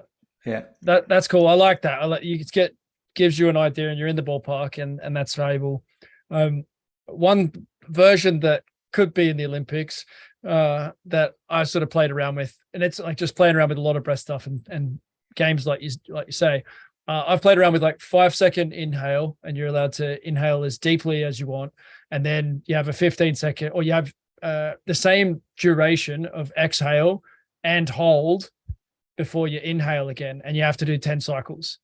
So you breathe in as deeply as you can, which gives you potentially some of that strengthening stuff as well that maybe some of these other coaches are pointing at, that like it's okay to fill the lungs sometimes. Yeah, for sure. And then if you have to really slowly exhale and then you have to hold at the end of the exhale, it's still not black and white, because you could not exhale as much and then you hold after the exhale is going to be easier. But I've found that it's something that can make it sort of a bit more fun. And it's one of these breath exercises that, you know, you've got your Brian McKenzie app and you've got all these things that you can do. And I've played around with a lot of them, but it's one that's sort of like a test that can be a bit of fun, that gets people to, you know, experiment with this stuff. What would your feedback on that be? What are your thoughts? So it's just when we're testing something, like if it's an S&C test, which you've done your whole life, you'll know, well, I'm doing this test for this reason. Yeah. And it's the same as anything else. You go like, so why are you doing the test? What, and do we know what we're testing? So you're adding some other parameters in now and as you know that's what you're doing and know what those parameters are in terms of the ability to expand the rib cage, so you're bringing in a mechanical element, you're bringing in a bit more of a psychological element potentially as well, and what's that then giving you? And when you see it in, like you say, if someone's able to do 5-5-5 and then next week they can do 6-6-6, they're seeing the progress that they can make. Using that as a standalone test, what you wouldn't know necessarily that clearly is what has improved. Has their CO2 sensitivity improved to allow them to do that? Or have they got better breath control with their diaphragm? Or have they got better mechanics? Or, and then partly they're changing their psychophysiological relationship with their hunger. And it might be a mixture of all those things. Whereas with the Bolt score, what we do know is all your testing is chemosensitivity. If you do it correctly without any willpower, all your testing is chemosensitivity. There's no inhale, there's no mechanics, there's no nothing, it's just chemosensitivity. And that's why it's useful. That's why it's sort of stuck there as a bit of a gold standard for breathing. Brian McKenzie uses max exhale test from like free diving. Yep. Again, you're adding in other parameters, which is fine if you know what those are and if you understand the process. But you don't then know when that improves, you don't know actually which bits you've necessarily improved. Some people like various different things. I just know from my personal experience is the simpler we can keep things, the better. Do you have a top end performance breath test that you like? Because a lot of what's spoken about, like the Bolt score and such, is it came from sick people and helping people not to die. Buteyko noticing that breath rate was a predictor of death in hospitals. That's kind of where the roots of that come, I think. Like at the other end of the spectrum, if you were working with a top end athlete and they'd been doing work on their breath, like what test might you put them through that'd be like, oh yeah, this person really is top of the game as far as being able to tolerate this? So I would still do the Bolt score. But I mean, more like something with the exercise perspective. Maximum breathlessness test is one where we do breath hold with willpower whilst walking, counting our steps. So how many paces can you take? So it's walking, it's low level aerobic activity, but I'll do potentially some other like jogging or running ones, but as a standard sort of like walking pace, use as much willpower as you want. How much can you tolerate then? So then we're bringing in that psychophysiology, your urge, your control of your diaphragm, as well as like CO2 tolerance into that. And that's gonna challenge those systems. And a high performing athlete will be able, if they can tolerate the acidity that you're going to build up. Because with the Bolt score, you're raising levels of CO2 just to the point where the chemoreceptors say take a breath. With like a max breath hold, like walking test, you're accumulating CO2 within the blood that's making the blood more acidic, and you're seeing how well you can tolerate that physiologically and psychologically, because it's uncomfortable. And that's one of the things with the breath holds is like when we're doing them like high intensely in sports, and all the research shows, and rightly said, it's fairly obvious, you don't need research to show this, but the more sport specific you do your breath holds for your athletes, the better. Because the adaptation is happening at a tissue level, so the muscles that are working are the ones that are adapting to the acidic environment and lactate threshold. So but they're nasty. No one likes. I was a bit weird when I played rugby. I quite liked I think because you like what you're good at. So I wasn't big. I didn't go running over people. I was fast and I was fit. Like, and I could mentally push on some like like lactate shuttle sort of training, that type of stuff, repeat sprint ability things. So I quite liked it. And so I don't mind pushing myself on some high intense breath holding now and improving that tolerance. I think partly I'm exploring for my ability as a coach to coach this, but a lot of people don't like it, because I think that there's as you mentioned, there's that psychological bit, there's that anxiety bit that makes people freak out a little bit and go like, what the fuck is this? I don't like, it's not just physically I've got jelly legs and I can feel the lactate potentially, or whatever I'm feeling in my legs. I'm feeling that jelly leg thing that's similar to when I'm doing something really hard with the coach in pre-season. But I've also got this weird mental thing going on, and like, oof, I don't like that. And I think actually there's a lot of good work to be done in that place. But we've got to be sensitive to the athlete and where their head is at with that, and take people there gradually. But I think there's some, it's almost like there's some weird demons in there potentially about, because it's your brain is like very sensitive to those changes in the blood pH, which the CO2 is creating, and it messes with your psychology a little bit. So there's some, and we haven't talked. So I'm blabbering on as well, but there's so much. There's this whole other side to what we do with the breathing, where you're really developing like some mental resilience to high levels of physical and emotional stress when you're doing some work with breath holding. And to stay calm in that place and be able to regulate your breathing afterwards when you do finally let it go. There's some really, really strong and beneficial work to be done there, but it's later down the line for people a lot of the time. They've got to, as I would say with it, like if you're going to do a strong breath hold, you've got to want it, because if you don't want it, you won't be able to do it.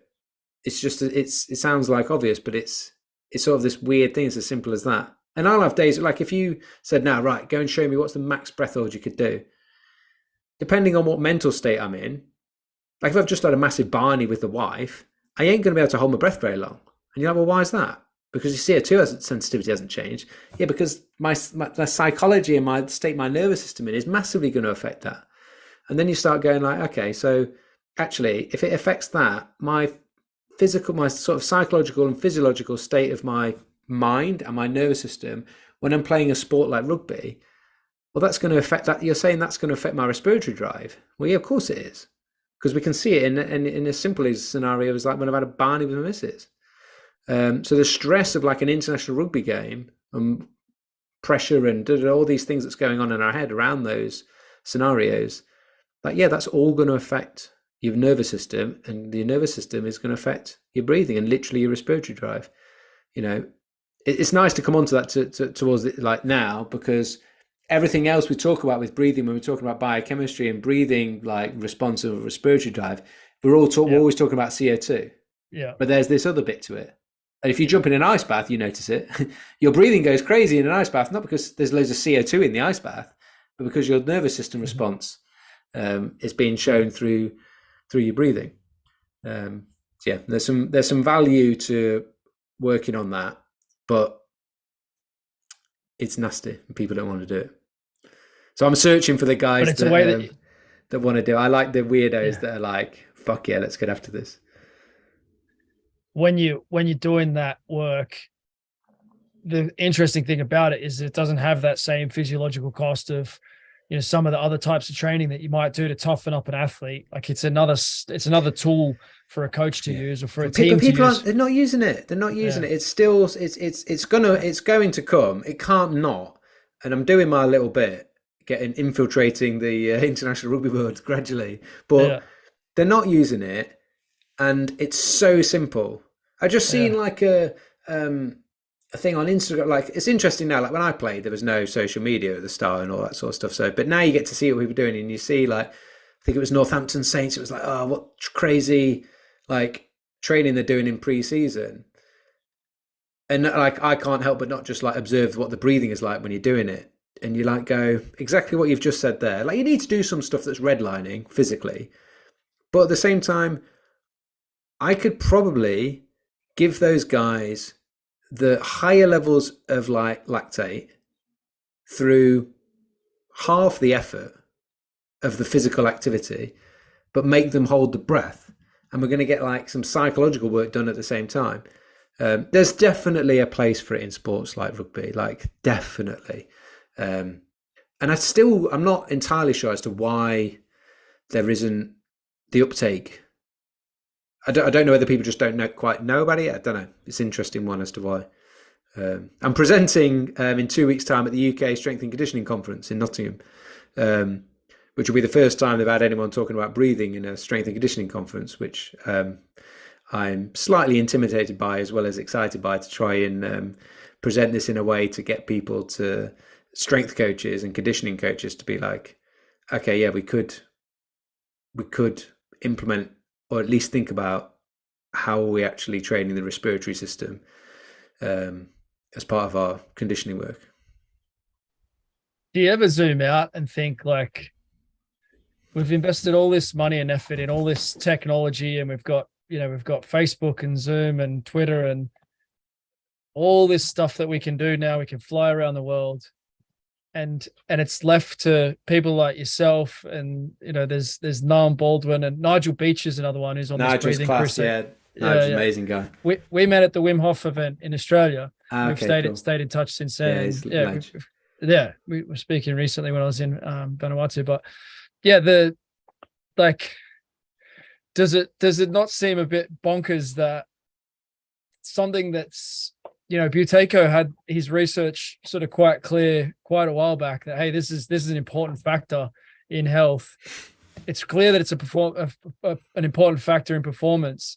And there's there's Patrick McKee and there's yourself, and there's obviously now quite a few Oxygen Advantage practitioners, but it's like such a small fraction of mankind's collective energy and focus that's going into this at a time where the health status of the world is meant to be the top priority. And we've just been through this thing where everything has to change for health. Yeah. Like, does it not seem a bit crazy to you that you have to be sort of the one pushing this forward in the UK in rugby and having this, getting the word out? I don't know, because I was, I was one of those guys. I didn't consider breathing at all. So I think I feel very grateful. I come from a place for this where I understand the misconceptions, because I was part of it myself, and I understand why, it's automatic. Why would we need to train it? But as I've seen the difference that it makes, and I guess, like, directly answering your question, like, do I think it's crazy? Like, yeah, but then at the same time, I get it. And then there's the other side of it, of all that. There's potentially, like, it's not necessarily rocket science to work out why something that's free for everybody isn't actually a top priority, because no one can make any money out of it. That's just the sad state of the world that we live in. But I do think with breathing, there's this other dimension to it, where the automatic nature of it, and you don't think about it typically, means that there are some barriers and misconceptions as to what, and you don't get taught anything, like, all my S&C training and whatnot, and continued, like, professional development and that, like, we never covered breathing. And probably the only areas where it has been looked at is maybe yoga or Pilates or something, where a lot of people, for whatever reason, go like, oh, I don't want to do that, it's not for me, like, for whatever reason. And they might not even, like, they say it's not for me and they've never even tried it, so they don't even know, but they're just their misconception about it. But then at the same time, there's a lot of people teaching it badly. There's a lot of people that don't understand it but are teaching it. Belly breathing is a great example, where someone not understanding the mechanics of breathing and functional anatomy might talk about just expanding your belly, which potentially completely negates any movement of the rib cage. So yes, there's probably some. Patrick always talks about, like, there's some historically poor understanding and teaching of breathing that made people go, oh no, this is BS, and we're sort of living through some of that probably still at the moment. So it needs good coaches coaching it well and showing that it works. If it doesn't work, if a player doesn't feel any difference having me worked with them, then I'm not doing my job right, and that's a problem, because then I'm another data point of, like, a misconception. That's my biggest fear, to be fair, at the moment. I'm like working with a guy, and I'm like, he's influential within the rugby world, and I'm like, I need to do this right with him. I need to get it right with him. I know it works, but I know that some of it, if I don't teach it well, he doesn't get it, he ain't going to feel the benefits. And if he says this is no good, then no one else within that sphere that look up to him are gonna take it on board. Yeah, 100%. I get where you come from with that. Yeah, the the fact that it could influence pharmaceutical bottom lines is potentially one factor. It's interesting when you look at the historical importance of breath, where the yogic practice has as a key function. If you look at any of the traditional Eastern martial arts, they will talk about softness of breath and loudness of breath, and how sick someone is how much you can see them breathing when they're sitting in a chair. Because they know it. Yeah, it has been known for a long time, and somehow it's one of many pieces of wisdom that it's kind of been lost. But I always it's intuitive. It's intuitive. You see someone going like all of a sudden, like if I go downstairs, my wife is like panting like that, I'll be like, what's the matter? Like, you instantly know there's something wrong when the breathing doesn't match the surroundings or the metabolic demand. Like, it's intuitive. Yeah, it's a good segue into the last sort of question that I want to ask here, which it goes with a bit of both of this, because he's sort of had the go at big pharma and your ability to use your breathing to manipulate your own physiology to overcome health conditions, and being the most outspoken and loud one about it. The Wim Hof method is what a lot of people are going to think about as soon as they think about breath. And I'm sure it's a bit of a thorn in the side of, Oxygen Advantage and Patrick and such, because they're different messages and they're for different purposes, and it's nuanced for someone to understand, well, no, that's not what we do. But it doesn't necessarily mean that that's a bad thing, even though what we're doing is kind of the opposite. You must get the question all the time. I saw your post recently about Wim Hof. It was well delivered. You did a good job on the acting side of things. Wim's a great guy. I'm sure he would have loved it as well. There you got your hoodie in the background. Props. There. What are your thoughts on it? I mean, you've shared there, but does it have any place for anyone? Look, so for me, it's very simple in that, like, just making again, like we said it a few times, like a black and white, like the most common question is like, oh, what should I do? Which is best? Well, like, what do you like? Which is like, what are you comparing? Do you know what you're even comparing? And so the breathing within Wim Hof is 1/3 of the Wim Hof method. It's not even the whole thing. Whereas with Oxygen Advantage, we're talking about breathing and teaching how to breathe. We will show you how the breath can be used as a tool to manipulate things and your nervous system, etc. But we're also looking at how you actually breathe in all facets of life and performance and recovery. With the Wim Hof method, it's just using the breath as a tool to manipulate the nervous system and then the immune system and the endocrine system. So other autonomic things that we've seemingly previously thought we couldn't really manipulate or control. And that's what Wim's shown. That's what the research around his study has shown. He is not saying this technique is like how we're going to teach you how to breathe. That's not what it is. It's not supposed to do. So I'm trying to think of like an obscure analogy, but I can't necessarily think of one. But it's just a case of like, it's don't misinterpret what it is just because it's a breathing exercise. That doesn't mean it's teaching you how to breathe. And that's where, one thing that's important for us as coaches within the Oxygen Advantage is that we need to individualize to people. We know that about anything. Like, not everyone needs the same strength program. You test people, you do assessments on people, you understand how they move and where they're weak and where they're tight and where they're whatever, and you deliver a program that's specific to them when you're working one-on-one. It's the same with someone's breathing. We want to assess their breathing. We want to give them the right things to do to help them with their breathing.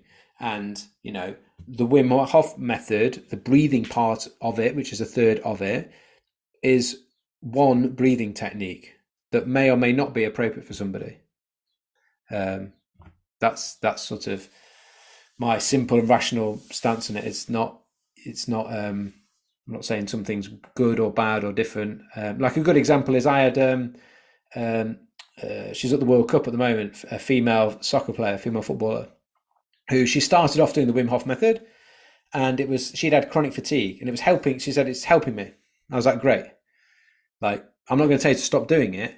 I don't teach it, but I'm not going to tell you to stop doing it if you say it's helping you. Like, do it. But what I do know is how that's affecting your blood gases and how that's potentially affecting your nervous system as an upregulator. So we're going to work on the other stuff to make sure that I'm taking care of the mechanics of how you breathe. I'm taking care of your CO2 tolerance, and I'm giving you some down regulation practices to help with that, to give that balance. I try to look at stuff as rationally as possible, and always be able to answer the question, like, why. So if someone's doing the Wim Hof method and I say, why are you doing it? And they go, that's not good enough reason. You haven't got an answer. You need to have an answer. Why are you doing it? Do you know why you're doing it? Is it right for you? How many times are you doing it? Do you know why? Whereas with every exercise I'd give someone to do, I would have an answer as to why they're doing it. You're doing it for this reason. You're doing it this many times for this reason. Yeah. So hopefully that makes sense. It does make a lot of sense. I think it's always good. This is a lesson in general about taking information from others, because we love learning and we love applying different things. I always like to put it in the context of what's the most important thing to that person? Like, exactly. Why is this the message that they've got across to the world, and what role did it play in their life? And Wim's story is tragic. He lost 100%. His wife, and he was a father, and he was looking for a way to continue on through tough times. And he'd already had experiences in the East, as far as I'm aware. Like, he'd spent some time learning, about those techniques. And so he jumped in the ice and he got a big experience. He got a big rush of adrenaline of like, okay, you nearly died, but you didn't die. And now we're all happy again. And you get that same thing with the breath. You get a very different psychological state. And some people need a very different psychological state at times. And the other alternatives that people use to get a very different psychological state have other consequences. There's some consequences with Wim Hof method, but there's consequence with alcohol and, ecstasy and hard drugs and whatnot, ways that people sedate. That I think is the key context for Wim Hof method. But he was able to then go and break a bunch of world records to be able to kind of use that as leverage to get a platform and to get a message out about something that he really values. So there probably is something there for athletes, as you say, about, how much will you push yourself through this? I've done Wim Hof method with probably 1,000 people. And some people can't push themselves. They can't get themselves to breathe enough or stop breathing enough to get a big experience. Others will get a very deep experience. And, sometimes they cry after it. Sometimes they laugh after it. Like there's all sorts of stuff that can go with that. But I think if you look at, okay, well, that's the context of what Wim was doing. And he's done a pretty amazing job at bringing awareness to something that no one knew anything about. And, he's a special man. If you look at Patrick, you can see, the little that I don't know him personally. I've read some of his materials and watched things. My understanding is that he had issues with his respiratory tract, with his, with his breathing and congestion and asthma. He wanted a solution for that, and that was what he was solving. And so it makes sense that he's come up with that solution, and he values that. Would that have helped Wim? I don't know. It just wasn't probably what Wim was trying to solve. If you look at what the problem Charles Poliquin was trying to solve versus what Louis Simmons was trying to solve versus Ido Portal, then you see why they came up with the different systems, because they were posing themselves different questions. I love that you're posing the question of how do we fix the brain? How do we avoid concussion? How do we come back faster from concussion and be able to train like madmen? This is a great question to answer. And I think it's clear that your context is slightly different to Patrick's as well. And you're going to take this to different people with a different voice and a different set of life experiences. Yeah, exactly. And it's, it's great to see you playing that role, because Patrick isn't probably the man to really put it on the table for a lot of elite athletes, because you know what it's like with elite athletes. Like they want to see you doing it, and they want to see you walk the walk. Like it's difficult to, I get it. The language, the currency of elite athletes is, well, what can you do? Can you do what I can do? And if you can't, or you can't do anything close to it, then they might not listen as much. But I really appreciate the work that you're doing. You've made the transition from more like calisthenics based business, into like this is. Do you still do any of the calisthenics stuff as part of your business, or is it? Yeah. Well, that's a separate business that's still still running, exists. Yeah. Nice one. Where are you going next with it? Where do you see? I've got a client in 2 minutes. All right, that's where I'm going. That's okay. But good timing for that. I appreciate your time. At the moment, the rugby world is there. I always imagine, like, I won't stay in sport forever as I become too old to be yeah, like you say, like rock up at a rugby club and is that old dude like talking about breathing. It's like it has so much like carryover into like all of our health and well-being, and actually really interested in like the inward journey that the breath can take you on, and like meditation, and just what you were saying, like asking like, is there a God, and like that side of things is something that really interests me, and I think that will be a lifelong path to carry on exploring. And some people will want to come on that as well, and as I've done with how breathing influences like performance and recovery in the sort of sporting world, I'll share what I learn, and people will take what they want from it. I'm sure I'll do the same with unsports related stuff. But at the moment, I guess I've still got that desire within sport, and enjoy pushing myself still as well. And we'll see where it goes. Yeah, I think you'll still be doing it for quite a while. My guess is you'll be the fit old guy that's still kicking their ass on the breath holds work at 50 and 60. But I appreciate your time today. I'll let you run to your client, and let's stay in touch. And I appreciate definitely, mate, the time today. No, thank you for giving me the space to chat. Champion. Cheers, mate. Take care.